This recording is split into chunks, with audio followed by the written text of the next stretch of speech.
Peace and blessings, love and light, namaste, ashe, hotep, all that good stuff. You know what I'm saying? It's your boy Young Av, also known as H2O Av, also known as Produced by Wings. This is one of my first YouTube streams, and I'm here to make life simple. I'm here to help make life simple for the do-it-all artist. For the artist that does it all themselves, want some easier ways about going about doing it because things may be a little scattered, and people may not be as dependable as you like them to be, and you gotta kind of grab the bull by the horns and do your own thing, right?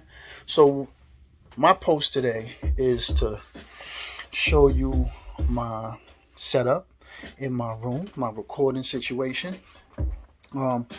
My room is a decent size. It's not like extremely big, but it's not like really tiny. I'm coming out of New York City, Staten Island to be exact. And I took about a fourth of my room and dedicated it to my audio situation, my audio desires, right? So let me show you real quick. I'll just be here talking about it, right? So that's my booth, right? I want to show you the booth without necessarily showing you everything else I got going on in the room because, room's a little dirty, you know what I'm saying? Just keeping it real. This is on the whim. I just figured, let me do it, right? So, all right, so let me break this down for you, all right? So this booth, you know what I'm saying, for the people who want to have a recording space, personal recording space in their room, this booth changed the game for me. I straight up and down took a course with this company called Musician on a Mission, I think it was, or something like that. I think they out of like Europe or UK or some shit. Excuse my language, or just they out of the UK. It was really relatively inexpensive, not cheap, inexpensive. And I got some real jewels from that course. One of them was how to build a booth out of PVC pipe. As you can see, this is PVC piping. And I did not know how durable and strong PVC piping actually was. I spent about $130 and got that I needed. I got a little handsaw, and I followed the blueprint diagram that they give you once you take the program. And it took me, I ain't even gonna front, like I didn't want to do it all in one day. I was kind of tired, so it took me all together maybe about 4 hours to build, with all the cutting and all that shit. It took me some time, over 2 days to do it, because I had some other things I had to do. But I'm really, really happy with the outcome. So it's basically a 4x4 booth, right? And I just happened to put my inside the booth rather than have the booth as a standalone. But you can have the booth as a standalone as well. Like you could take your studio desk out of the booth and have it somewhere else, like where this dresser is. I can have my desk over here if I'm recording somebody else, and have them go in the booth, put a mic stand in there, and record some really decent vocals. The mats that I'm using is by this company right here, Audio Mute. I'm giving mad plugs right now, you know what I'm saying? But I figure why not, especially if it makes your life easier as a self-contained artist, right? So the Audio Mute mats cost me about $120 for a piece. They range from like 85 to like 120. Also, I got blessed with a couple blankets out of a situation that came up with me and my boy. So it was more motivation for me to actually take the steps to build a booth. All right, let me give you a quick rundown on the equipment. All right, so I got some Genelec monitors. They're pretty good. I got an Apollo X4. I love that joint. And I got a U87. Right, Neumann. That's a power conditioner. This is a blue desk mic stand. And in the drawer, I got my turtle and my rock. And I also got Mac Mini. That's one of the newer ones, the M1. It's been holding me down so far. I actually love it. I want one of the pro versions when they come out with that. But right now, you know what I'm saying, we ain't made the money and shit.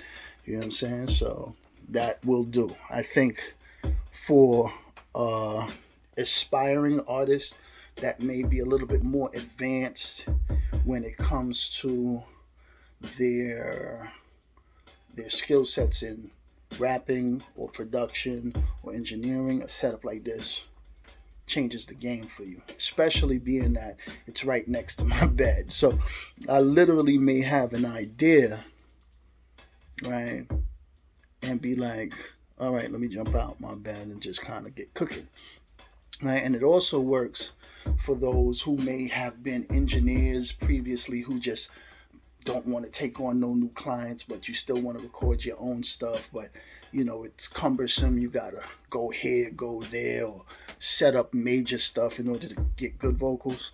This little situation right here, A1, bro. The highs are taken care of in the booth. The lows are still a little. You could, you know, you gotta learn the space.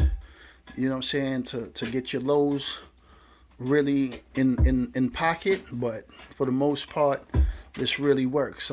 This flap up here, this green joint, is another one of these sheets, right? It's just that it has the green screen background, so like when I drop it down on the inside, it's a green screen. Right? So look, that's the booth, right? That's the booth when it's closed off. You don't have to have it closed off, and you don't have to have the desk in the booth. But, you know, it just makes for a good situation space-wise. All right, so boom.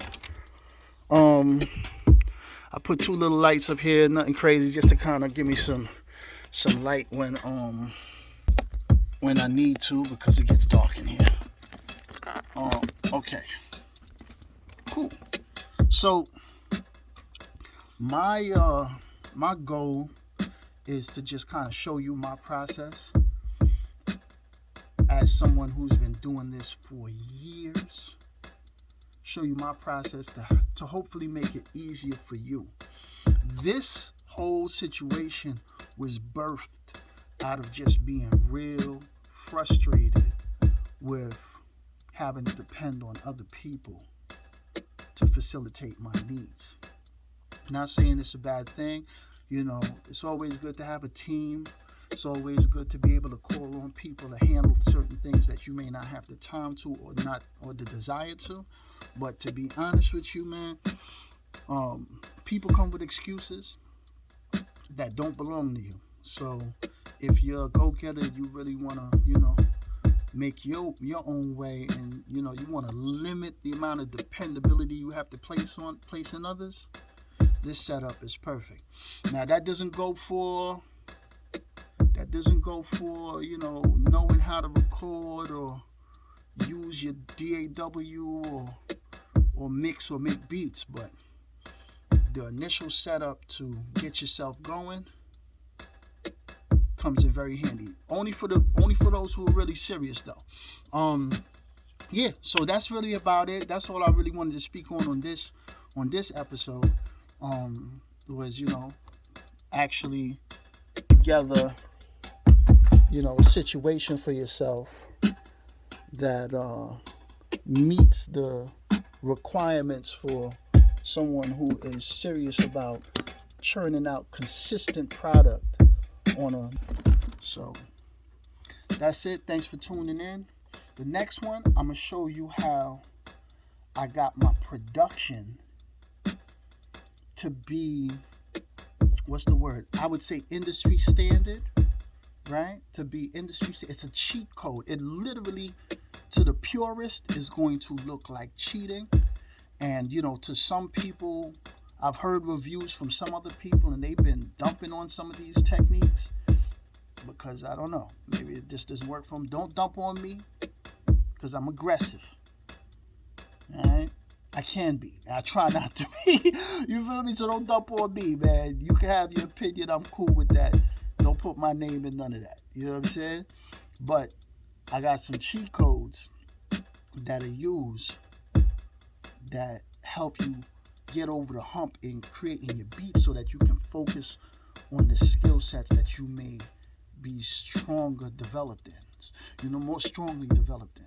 So I'm bid y'all to do on that one. I'm gonna show y'all that process in the next video. Thanks for tuning in, and yeah, get back with me when I post again. Produced by Wings. Peace.